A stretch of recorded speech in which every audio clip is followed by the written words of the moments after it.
buvo Sereikiškių klausimas, tai Sereikiškiam viskas, man atrodo, ten yra gerai, nors man tai gal mažiau įdomu, nes man reikės, ten nebuvo tas nueita edge kelių, reiškia ribinių kelių, tiesiog nueitas tokių saugiausių kelių, kada yra daroma replika tam tikro laikmečio ir žmonėm tai patinka ir tai yra saugu, bet nebuvo priartėta prie tos įdomesnės vietos, prie tos ribos, kur arba borderline, angliškai toks ryškios, kur reiškia tu, jeigu ją peržengsi, visi paneigs, nesupras ir nieks neteis, o jeigu tu priartėsi, tu gali padaryti kažkokią atradimą.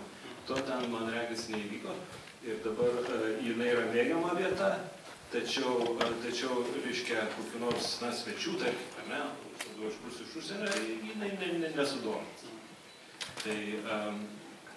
Tai man čia tokia nuomonė būtų apie Sereikiškiams, kas atsitiko su Sereikiškiam, o dėl Lukiškių.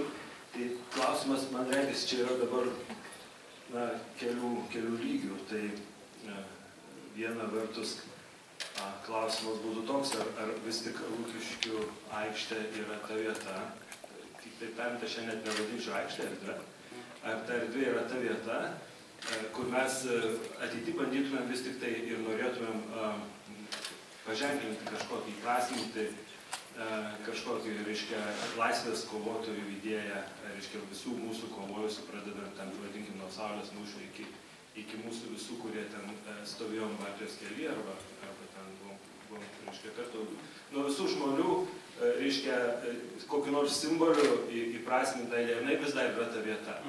Ar mes to norim? Čia yra vienas klausimas. Kitas klausimas yra toks, ar tai su tuo susijusi šita erdvė įgauna kažkokį valstybiškesnį statusą, ar yra tik eilinė miesto erdvė, viena iš miesto erdvių, ar vis tik tampa svarbiausia Lietuvos aikštė. Čia kitas klausimas, kurį mes tikrai turime sakyti. Iki šiol buvo atsakymai visais lygiais, bent jau valdžios lygiais, kad taip mes to norim, ar tai tebegalioja, ar žmonės to norim. Čia yra vienas klausimas. Kitas jau klausimas sekantis būtų, kaip tą padaryti, kokiu formatu. Aš tai dar pakeisiu tą klausimą, kaip jūs pasakėt, ant ribos. Mes, sakydamas, kad Bernardinų sodas yra neveikiančios erdvės pavyzdys, aš turėjau omeny jos muziejinį. Esu pasakęs tą frazę mūsų pokalbį, jame yra daug labai apribojimų. Panašių kelių, daugiau apribojimų negu laisvų. Panašių kelių galėtume ir Lukiškių aikštės atveju, jeigu išlieka tas statusas ir reikalavimas, kad tai yra kažkas labai ypatingai svarbus, bet sumuziejinimas būtinai reiškia negyvybingumą, arba dažniausiai reiškia negyvybingumą. Man taip atrodo, konkrečių Lukiškės aikštės atveju, bet galbūt šiek tiek kitaip viskas atrodo kaip Bernardinų sodo atveju. Lukiškių aikštės atveju aš tai nesutikčiau, galbūt nemanyčiau, kad negalėtų būti kartu aikštė atlikti ir tam tikrų oficialesnių valstybiškumo funkcijų, būti tikrai patraukli rekreacinė erdvė miestiečiams. Mano supratimu, visi bandymai, jų buvo tikrai daug per 20 metų, visi bandymai turėjo savo užduotį užkodavę tą patį tikslą, tai kad tame tarpe tai būtų ir, reiškia, rekreacijai ir maloniam laiko leidimui skirta vieta. Manau, kad tai yra įmanoma. Gerbiamas Meris, klausimas tada, konkretis, ar tai yra savivaldybė, kaip žmonių savivaldybė. Toks galvoja, ar turi nuomonę apie tai, kaip viešasias erdves,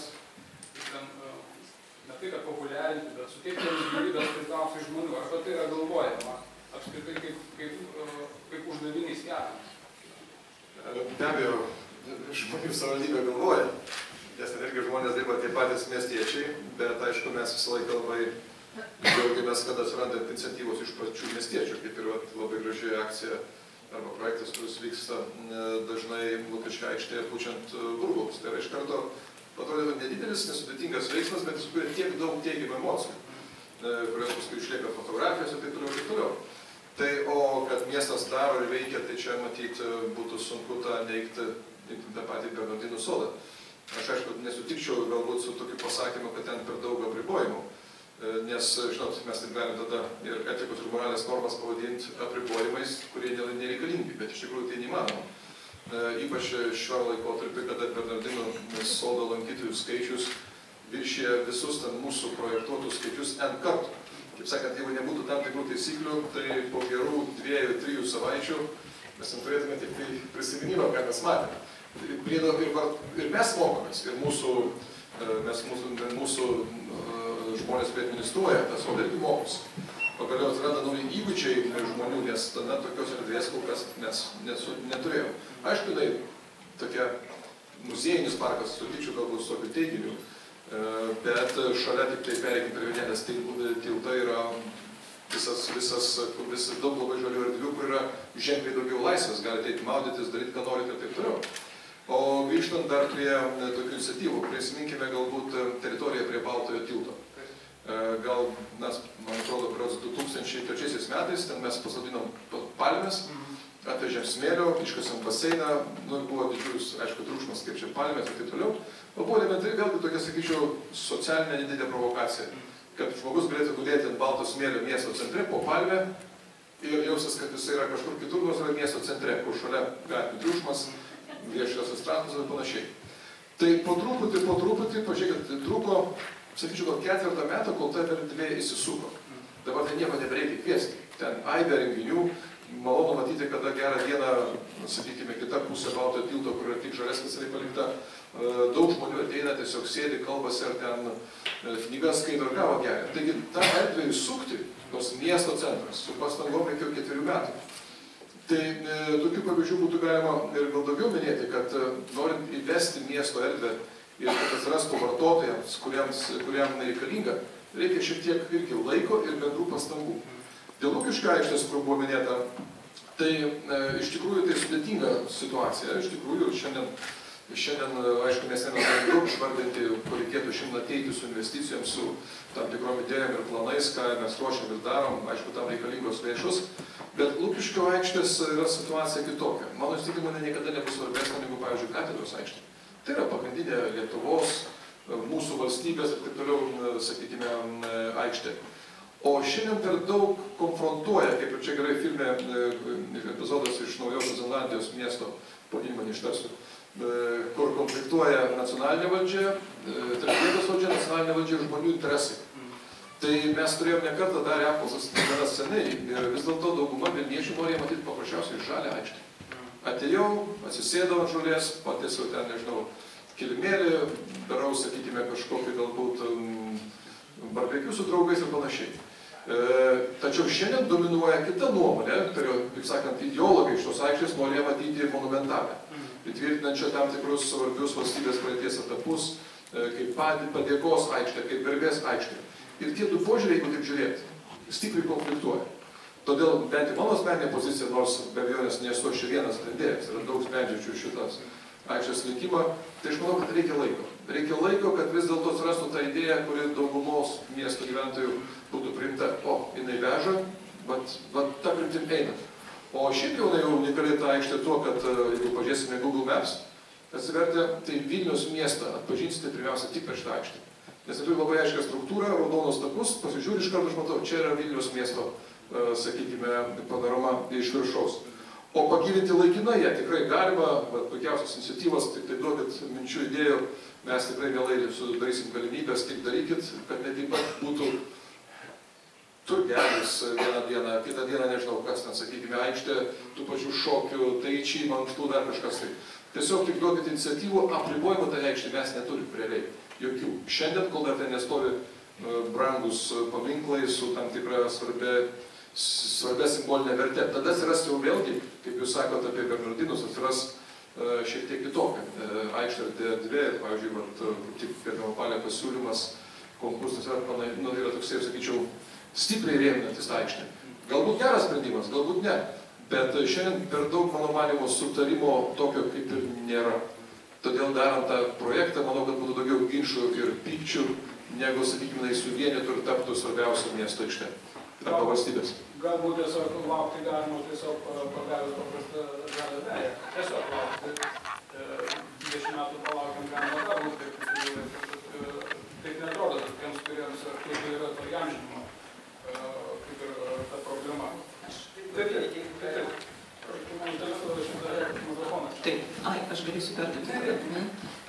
Aš manau, kad čia galima kalbėti apie skirtingas atminties formas. Kažkodėl, kai skelbiami konkursai, paminklų konkursai, dažniausiai pačios konkurso sąlygos užprogramuoja matomą dieną ir naktį objektą.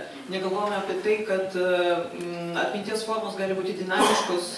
Mano mėgstamas pavyzdys tai Hyde Parke įamžintas princesės Dianos tragiškas gyvenimo įvykis kanalo pavidalo, prie kurio miestiečiai rengia piknikus, iškilauja ir tai suteikia gyvybingumo aikštėje. Tai yra konfliktas tokiu atveju yra išsprendžiamas. Iš tiesų atliekama ir iš tiesų lieka ir ta tokia atminties ar net ideologinė funkcija atlieka aikštėje, bet kartu su to tai yra gyvybinga zona.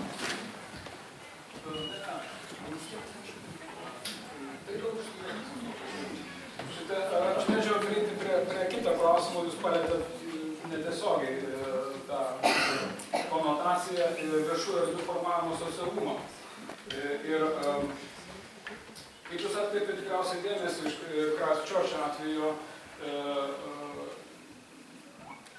Christchurch mero gauti žmonių atsakymai rankos yra labai stiprus argumentas prieš įvairias ekonominės jėgas tam, kad sulaikyti tas jėgas nuo kaip ir tokio gaivalo daryti daugiau, uždirbti daugiau ir kurti miestą savai.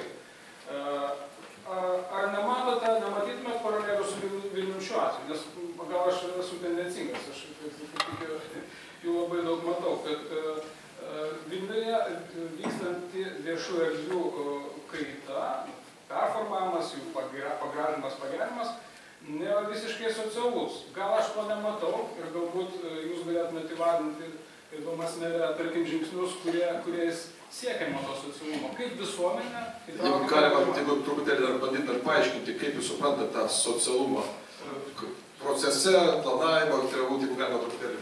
Ir procese, ir planavime. Pirmiausia, visuomenės įtraukimas į dalyvavimą formuluojant užduotis. Po to netgi formuluojant sprendinius. Ir tik tai paskutinę stadiją paliekant profesionalą. Tai aš sakyčiau, daugelį atvejų, jeigu kalbam ypatingai apie svarbesnės Vilniaus miesto vietas, kurias reikėtų pertvarkyti, tai tas tiesiog, kaip ir taisyklė, nes kaip dažniausiai visą laiką būna tam tikrai organizuojami workshopai, sukviečiami pradedant studentais, baigiant architektais, kurie gali dalyvauti, siūlyti savo teikti įvairiausius pasiūlymus. Kaip taisyklė, jie skelbiami viešai, apsvarstomi, vyksta diskusijos ir tam tikrai, tai yra nekonkursiniai darbai, tiesiog daugiau ar mažiau kaip idėjų paieška. Ir tokių yra daryta daugeliu atveju, sakykime, tas pats misionierių, dabartinio, sakykime, sodų sutvarkymo projektas, taip pat reformatų.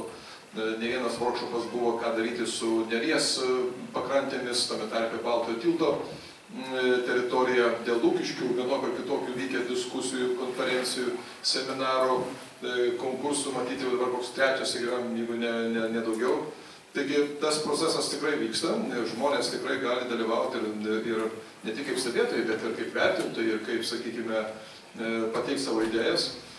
Prisimenant, kada Vilnius rengė savo bendrąjį planą, kuris galioja iki 15 metų, tai čia buvo 2005, 2006, 2007 metai, tai buvo tikrai didžiulis darbas daromas ne tik miesto specialistų, bet ir būtent bendruomenės ir visuomenės, tame tarp interesų grupių, kurios dėliojosi savo miesto viziją. Ir ją kažkokiu būdu susumavus priimtas, gal sakyčiau, kompromisinis sprendimas, kuris tapo dokumentu, pagal kurį miestas šiandien ir gyvena.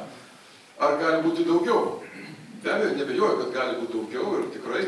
Ir aš gal netgi sakyčiau, nes turime lyginti, sakykime, skirtingus laikotarpius miesto pagal savo pareigas.